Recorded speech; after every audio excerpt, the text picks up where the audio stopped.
All right, so this has been honey harvest day. You can see I've got a bit of an operation going behind me. Um, this is the honey extractor. I've rented it for the day, and basically what it does is it spins the frames. Now, I've already harvested all the honey. I wasn't sure how it was going to turn out, and it's a fair, because I've never done it, it's a fair bit of work the first time when you don't know what you're doing. So it turned out all right, despite the fact that my honey or my hive got robbed yesterday by a lot of bees, and it looks like the bees have been moving honey around. So these are the frames that I pulled out. I've extracted the honey out of them, and you can see they're kind of shiny. It still has honey on them, so what I'll do is I'll put it back in the hive, and the bees will clean it right up, move the honey around. This is the honey, so it's a little bit darker. I think that one of the frames that I had actually had some pollen in it, some darker pollen. So unfortunately, it got a little bit darker than I would have anticipated or liked, but still should be pretty good. And then this is just filtering. So what it does is you run it through these filters, just a double filter. It's like a colander almost, and you can see it's still dripping through underneath. So this was one honey super that I pulled off the top box, and I would say that it was actually only about a quarter full. So if that had been full, I would have gotten about 4 times this amount of honey.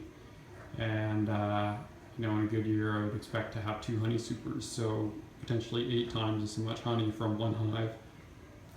This is the honey extractor, so you can just see all you do is you put the frames in these little things, and it spins it, and it forces it out. The thing I learned is that you have got to make sure that it's properly balanced. Otherwise, it's a hell of a mess. Or not even a mess, just wobbles. So you see you spin this, I would have a lid on, of course, and it forces the honey out, and then it just kind of runs down the side. Another key thing is that you got to make sure you do this on a warm day. It's kind of, actually it was nice today. The honey wasn't as warm as I liked it. So it really was sticking to the side. So this is why I've got this little contraption. Mom got this for me to, it's a steamer for laundry. I think it's probably got more use in honey extraction than actually ironing out my clothes. So anyway, hopefully, well, I'll put the stuff in jars and we'll see how much I actually end up getting. Things are actually they're not too active out at the hive right now. Yesterday it was absolute chaos out there, and I had to close the door even though it's nice out because bees smell honey, and they were trying to get in. So you can see the hives out there. It's down to, I don't know if you can see it. I'll video it later.